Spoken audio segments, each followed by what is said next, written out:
The backlog of retirement claims at the Office of Personnel Management surged past 54,000 total claims as of the end of January, based on data just released by OPM. However, digital processing is on the rise because of the agency's transition to a new system, and that has the potential to really help federal retirees. Let's take a look at some of the numbers. Hey everyone, I'm Ian Smith with FedSmith.com, and I wanted to give you an overview of the current state of the OPM retirement backlog. That's the total inventory of retirement claims from federal employees who have recently retired from federal service. And this is important because the bigger the backlog is, the more time it can potentially take for the claims to get fully processed by the government, and therefore the longer it will take federal retirees to get their full annuity payments. The good news, though, is that when OPM gets a retirement application from a federal employee who's retiring, they pay out, it's called interim pay. So that person starts getting his or her monthly annuity payment, just a portion of it, not the full amount, within just a few days. But as I said, the figure has really increased. January is historically the busiest time of the year for OPM for federal employees retiring from the federal government. This year was no exception. OPM received 18,923 new retirement claims in January. That's a 6.8% increase in total inventory over December. The backlog now stands at 54,018 total, and that total backlog increased by 6.8% over the end of December. And it increased by 3,452 cases. The total inventory is now the highest it's been since 2012. As I mentioned, January is always the busiest month, so that's part of why it's gone up so much. But also, as I'm sure you're aware, the federal workforce has been reduced considerably over the past several months, and like the deferred resignation program, for instance. And so more federal employees have been leaving, and that's pushed the retirement backlog to unusually high levels, especially over the last several months. I've done a number of articles on that topic on FedSmith.com. I'll be sure to leave a link to some of them in the description so you can see the pattern.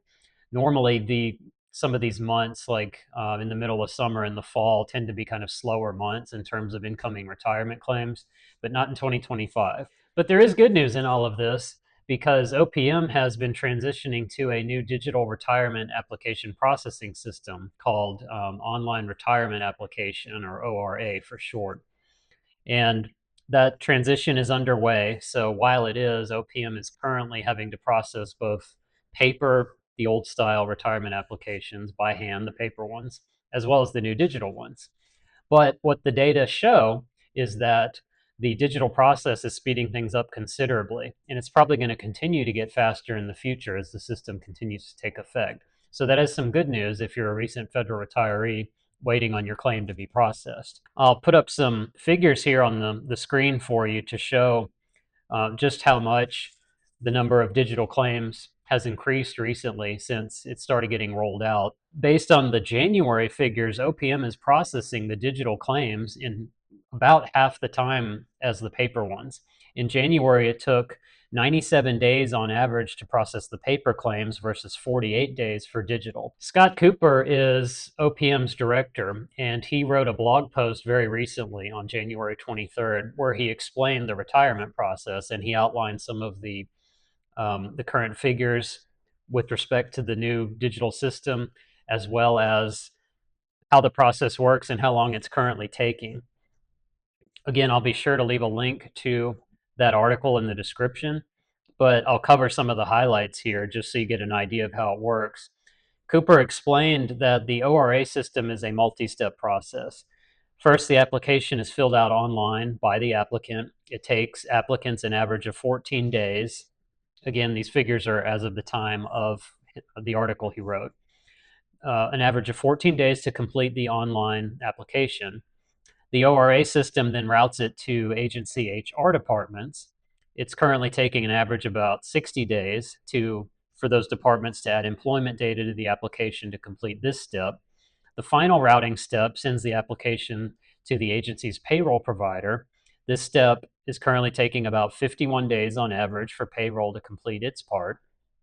So, all told, what Kupor said is that it takes about 120 days from when the applicant starts the application process for OPM to then receive a fully completed application. And currently in the ORA system, there are 107,000 total claims, roughly.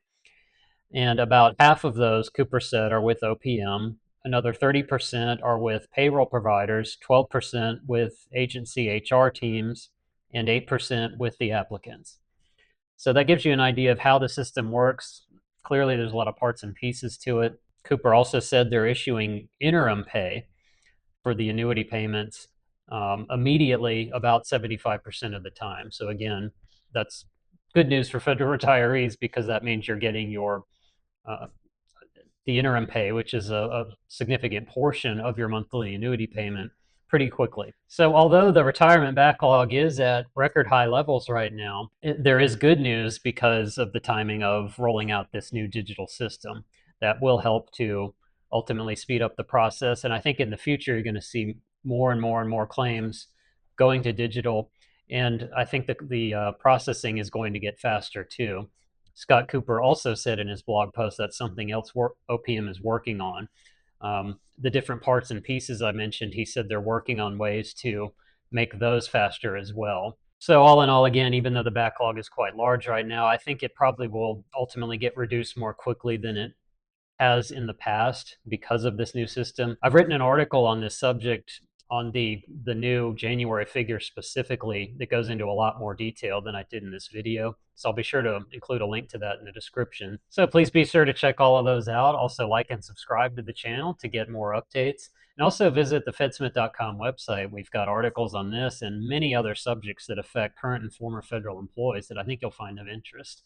And we have a free email list on that site as well, so you can get updates over email. Thank you for watching, and we'll see you next time.